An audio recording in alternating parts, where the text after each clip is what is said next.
Salute okay. Bharat. നമ്മളോടൊപ്പം ഉള്ളത് മുതിർന്ന മാധ്യമപ്രവർത്തകൻ ഹരികുമാർ സാറാണ്. സാർ സ്വാഗതം. നമസ്തേ.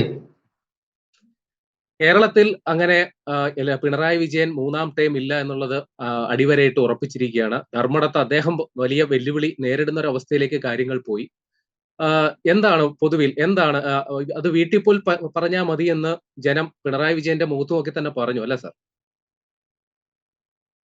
തീർച്ചയായിട്ടും ശ്രീ പിണറായി വിജയന്റെ ധാർഷ്ട്യത്തിന് മുഖമടച്ച് കിട്ടിയ ഒരു അടിയാണ് അദ്ദേഹം സ്വന്തം ഹോം ടർഫായിട്ടുള്ള, അതായത് അദ്ദേഹത്തിന്റെ സ്വന്തം മണ്ഡലമായ ധർമ്മടത്ത് അദ്ദേഹം ഇങ്ങനെ വിജയത്തിനും പരാജയത്തിനും ഇടയ്ക്ക് അദ്ദേഹം കിടന്ന് വെപ്രാളപ്പെടുന്നത്.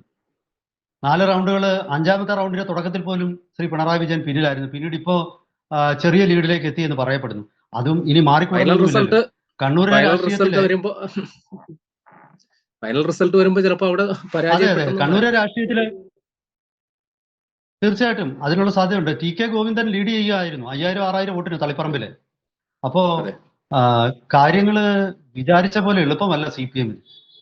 ഇവിടെ പിണറായി വിജയന്റെ 10 കൊല്ലത്തെ ഭരണത്തിന്റെ വിലയിരുത്തൽ തന്നെയായിരുന്നു ഈ ഇലക്ഷനിൽ നമ്മൾ കണ്ടത്. ഇതിൽ തീർച്ചയായിട്ടും പിണറായി വിജയൻ 100% പരാജയപ്പെട്ടു. ഇവിടെ നമ്മൾ കണക്കിലെടുക്കേണ്ടത് 2 സീറ്റിൽ NDA ലീഡ് ചെയ്യുന്നുണ്ട്.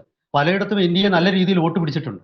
അതായത് ഭരണത്തിനെതിരായ വോട്ട് നമ്മൾ കണക്കിലെടുത്താൽ UDF-ന്റെയും NDA-യുടെയും കൂടെ വോട്ട് കൂട്ടിക്കഴിഞ്ഞാൽ അതൊരു വലിയ തിരിച്ചടിയാണ് ഇടതുമുന്നണിക്ക് ഇപ്രാവശ്യം കിട്ടിയിരിക്കുന്നത്.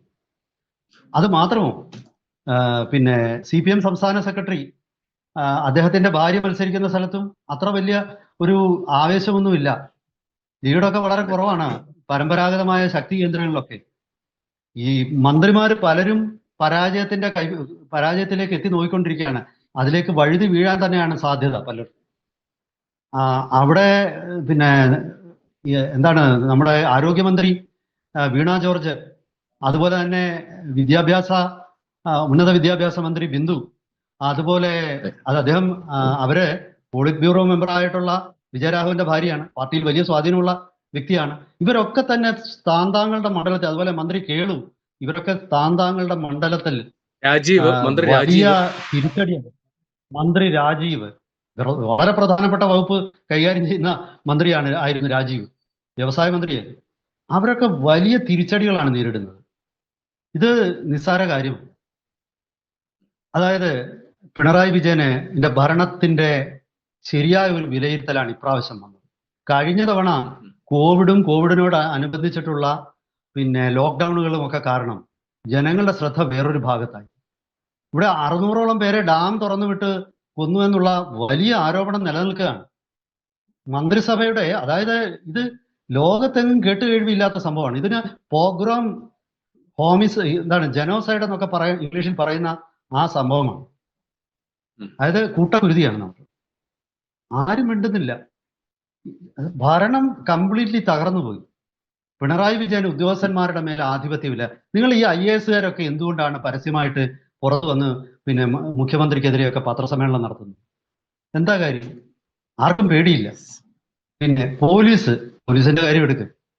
പോലീസ് കേരളത്തിലെ നിഷ്പ്രഭമാണ്. പോലീസ് കേരളത്തിൽ പരാജയപ്പെട്ടു. ഇവിടെ നിങ്ങൾ ഈ കഴിഞ്ഞ 10 വർഷത്തെ ഞാൻ പറയുന്നത്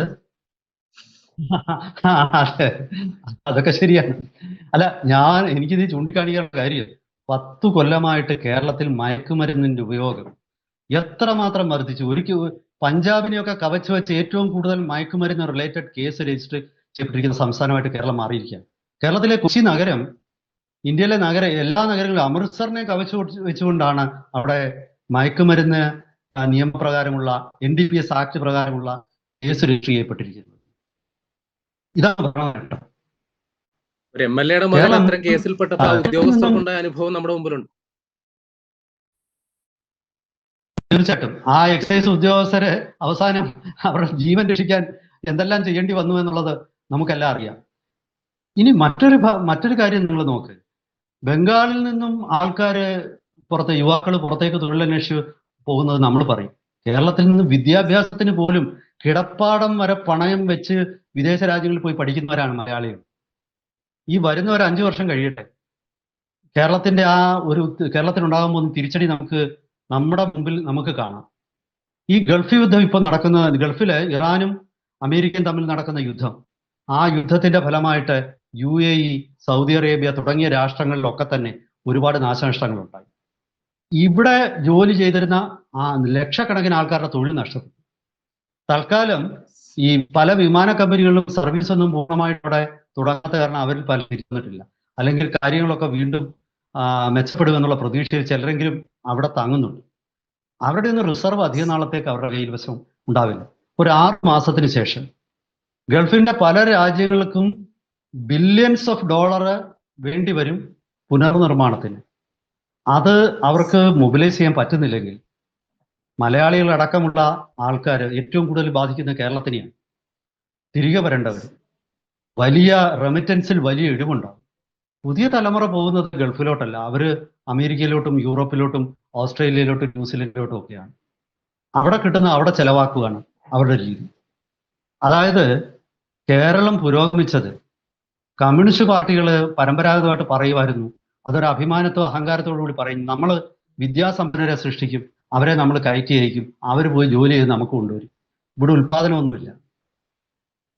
ഈ ഇലക്ഷന് തൊട്ടു മുമ്പ് CPIയുടെ മുതിർന്ന നേതാവും മുൻ മന്ത്രിയുമൊക്കെ C. ദിവാകരൻ പറഞ്ഞു, കേരളത്തിൽ ഇന്ന് മാങ്ങാത്തൊലിയാണ് ഉത്പാദിപ്പിക്കുന്നത് അദ്ദേഹം ചോദിച്ചു. അദ്ദേഹം മറ്റൊരു കാര്യം കൂടെ പറഞ്ഞു, കേരളത്തിലൊരു വ്യവസായ ബേസ് ഇല്ല. തമിഴ്നാട്ടിലും കർണാടകത്തിലും ഒക്കെ, ഇപ്പൊ തമിഴ്നാട് ഇന്ത്യയുടെ വാഹന നിർമ്മാണത്തിന്റെ ഒരു സെന്ററാണ്, ഒരു ഡെട്രിയോട്ടാണ് ചെന്നൈയുടെ സമീപത്തുള്ള ശ്രീപെരുമ്പത്തൂർ. എത്ര കമ്പനികളാണ്, ഹണ്ടേ, പിന്നെ അതുപോലെ തന്നെ മറ്റ് അശോക് ലേലൻഡ്, എത്ര കമ്പനികളാണ് തമിഴ്നാട്ടിൽ. അതുപോലെ സോഫ്റ്റ്വെയറും അതുപോലുള്ള കമ്പ്യൂട്ടറുമായിട്ട് ബന്ധപ്പെട്ട എല്ലാ വ്യവസായങ്ങളും കർണാടകത്തിലാണ്. കേരളത്തിൽ എന്തോ ഇൻവെസ്റ്റ്മെന്റ് ആണ്. കേരളത്തിൽ ഒരു 500 കോടിയുടെ ഇൻവെസ്റ്റ്മെന്റ് വന്നാൽ തന്നെ അത് വലിയ കുട്ടിഘോഷിക്കും. ഇവിടെ ഓരോ സംസ്ഥാനങ്ങളിലൊക്കെ 1 ലക്ഷം കോടിയുടെ ഒക്കെ ഇൻവെസ്റ്റ്മെന്റ് ആവരുന്നു. അത് കേരളത്തിൽ സ്വപ്നം പോലും കാണാൻ പറ്റില്ല. അതായത് കേരളത്തിലെ ജനതയെ മുഴുവൻ അതായത് അവരെ മസ്തിഷ്ക പ്രക്ഷാളനം ചെയ്തു, ബ്രെയിൻ വാഷ് ചെയ്ത് നമുക്ക് ഇവിടെ എന്തൊക്കെയോ ഉണ്ടെന്ന് നമ്മളെ തെറ്റിദ്ധരിപ്പിച്ചു. നമുക്കൊന്നുമില്ല, അതാണ് യാഥാർത്ഥ്യം. അങ്ങനെയുള്ള ഈ സാമ്പത്തിക പ്രതിസന്ധി ഈ വരാൻ പോകുന്ന സർക്കാരിന്റെ തലയില് വലിയ ബുദ്ധിമുട്ടായിരിക്കും വരാൻ പോകുന്നത്. എവിടുന്ന് കണ്ടെത്തും? 5 ലക്ഷം കോടിയിൽ അധികമാണ് കേരളത്തിന്റെ കടം. ഇത് എങ്ങനെ തിരിച്ചടയ്ക്കും? കേരളത്തിന്റെ കേരളത്തിന്റെ വരുമാനത്തിന്റെ ഏതാണ്ട് 75% 3 കാര്യങ്ങൾക്കാണ്: ശമ്പളം, പെൻഷൻ, ഈ പലിശ, അതുപോലെ പിന്നെ എടുത്ത കടം കുടിശ്ശിക തീർക്കുക. ബാക്കി 25% വെച്ച് എന്ത് ചെയ്യാൻ? ദൈനംദിന പ്രവർത്തനങ്ങൾക്ക് മാത്രമേ അത് ഉതകൂ. കേരളത്തിന്റെ ഇൻഫ്രാസ്ട്രക്ചർ ഡെവലപ്മെന്റിന് കേരളത്തിന് പണം കണ്ടെത്താൻ പറ്റുന്നില്ല. വലിയ പ്രതിസന്ധിയിലാണ് സംസ്ഥാനം. ഒരുപക്ഷെ ഇന്ത്യയുടെ ഭാഗമായതുകൊണ്ട് കേരളത്തിൽ പട്ടിണിയൊന്നും ഉണ്ടാവില്ല. കാരണം കേന്ദ്ര സർക്കാർ അത്തരം കാര്യങ്ങളൊക്കെ ഇടപെട്ട് അതൊക്കെ പരിഹരിച്ചോളൂ. പക്ഷേ വ്യവസായങ്ങൾ വരാൻ സാധ്യതയില്ല. ഞാൻ പറഞ്ഞു വന്നത് കേരളത്തിന്റെ ഈ ഒരു വലിയൊരു കാര്യം ചോദിച്ചോട്ടെ. നമ്മൾ ഈ CPM-നെ കുറിച്ചും പിണറായി വിജയനെ കുറിച്ചും പറയുമ്പോൾ തന്നെ UDF-നെ സംബന്ധിച്ച്, പ്രത്യേകിച്ച് കോൺഗ്രസ് സംബന്ധിച്ച്, അവർക്കും ഒരു ജീവൻ മരണ പോരാട്ടമായിരുന്നു. ഇത്തവണ ജയിച്ചില്ലായിരുന്നെങ്കിൽ ഒരുപക്ഷെ കേരളത്തിലെ കോൺഗ്രസിന്റെ ഭാവി എന്താണെന്ന് പോലെ ഒരു ചോദ്യചിഹ്നമായിരുന്നു. അപ്പൊ അവർ ഈ തെരഞ്ഞെടുപ്പ് ജയിക്കുമ്പോൾ അതിനെ എങ്ങനെയാണ് വിലയിരുത്തേണ്ടത്?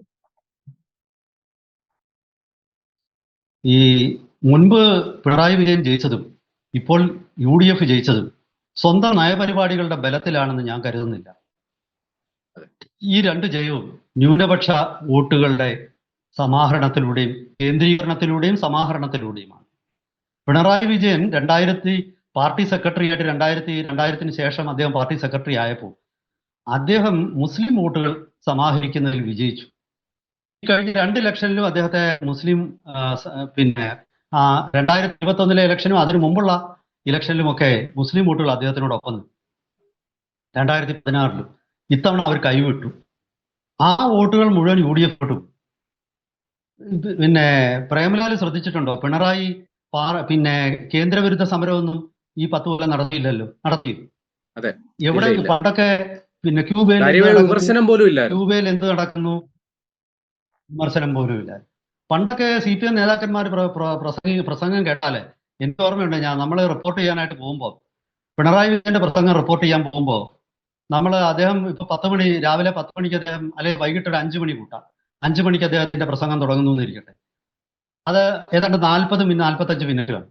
ഈ അവസാനത്തെ ഒരു 10 മിനിറ്റ് അവിടെ എത്തിയാൽ മതി. കാരണം ആദ്യത്തെ ഒരു 40 മിനിറ്റ് ആദ്യം അദ്ദേഹം ആഗോള വിഷയത്തെക്കുറിച്ച് പറയും, അത് കഴിഞ്ഞ് ദേശീയ വിഷയത്തെക്കുറിച്ച് പറയും, അത് കഴിഞ്ഞ് കേരളത്തിലെ വിഷയത്തെക്കുറിച്ച് സംസാരിക്കുന്നു. ഈ അച്യുതാനന്ദനെതിരെ എടുത്ത നടപടി എടുത്തപ്പോൾ, പിന്നെ പൊളിറ്റ് ബ്യൂറോ നടപടി എടുത്തപ്പോൾ, അത് എനിക്കൊന്ന് റിപ്പോർട്ട് ചെയ്തത് കോളോത്ത് എന്ന് പറയുന്ന കാസർഗോഡ് ജില്ലയുടെയും കണ്ണൂർ ജില്ലയുടെ അതിർത്തി വെച്ച് ആദ്യം റിപ്പോർട്ട് ചെയ്യാൻ ഞാൻ വരും. അപ്പോഴും ഇങ്ങനെ തന്നെ ആയിരുന്നു. ഈ നടപടിയെക്കുറിച്ച് ഒഴിച്ച് ബാക്കി എല്ലാം പുള്ളി സംസാരിക്കും. നമ്മൾ ബോറടിച്ച് അവസാനം പ്രസംഗം നിർത്താൻ പോകുമ്പോൾ ആണ് ഇത് പറയുന്നത്. അതായത് എപ്പോഴും പാർട്ടി ഈ നയപരിപാടികൾക്കായിരുന്നു പ്രാധാന്യം, വ്യക്തികൾക്കോ ഇവിടെ നടക്കുന്ന സംഭവങ്ങൾക്കൊന്നും പ്രാധാന്യമില്ല. അതൊക്കെ പോയി. ഇന്ന് അങ്ങനൊന്നും അല്ല CPM നേതാക്കന്മാർ പറയുന്നത്. ഇവിടെ ഗോവിന്ദൻ മാഷ് ചിലപ്പോൾ അങ്ങനെയൊക്കെ പറയാൻ ശ്രമിക്കാറുണ്ട്, പക്ഷെ പരാജയപ്പെട്ടു പോകും. അദ്ദേഹത്തിന് അത്രമാത്രമുള്ള ആശയപരമായ ആഴമില്ലാത്തതുകൊണ്ട് പരാജയപ്പെട്ടു പോകും.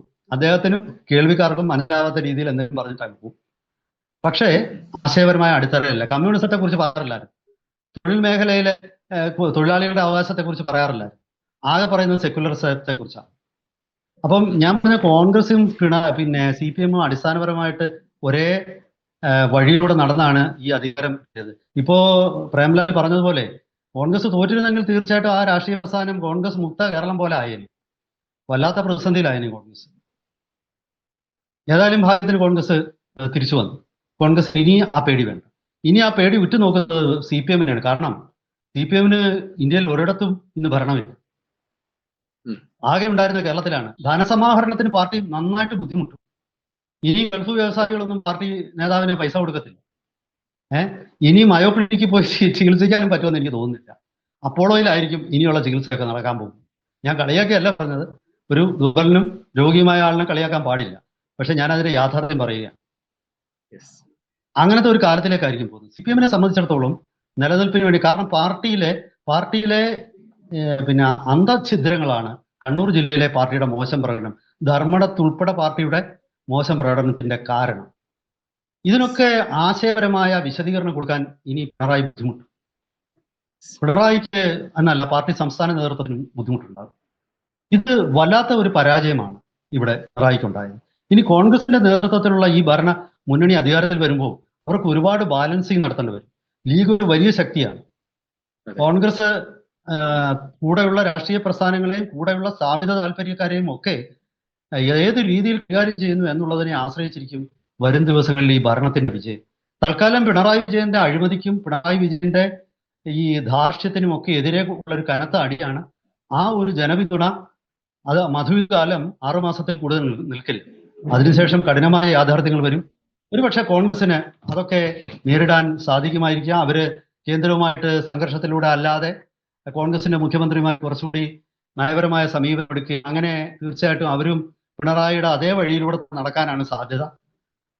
സംസ്ഥാനത്തിന് പിന്നെ പ്രയോജനപ്രദമായ പദ്ധതികളുമായിട്ട് കോൺഗ്രസ് വരട്ടെ എന്ന് ആശംസിക്കുകയാണ് ഞാൻ തൽക്കാലം.